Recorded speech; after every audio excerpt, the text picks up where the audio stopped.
సూర్య శ్వాస ఎవరు అర్థం చేసుకోలేని ఒక బాలుడు మరి ఒక మహాయోధుడు ఆముజాన్ కూడా ఎప్పటికీ మరువలేని వీరుడు.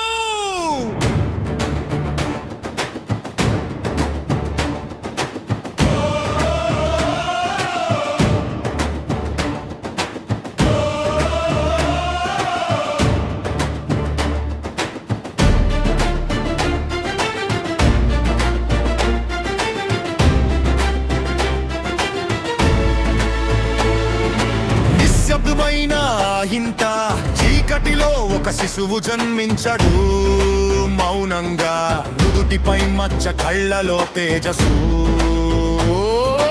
కానీ అందరూ అనుకున్నారు వాడు బలహీనుడని. యోరీచి సుగికుని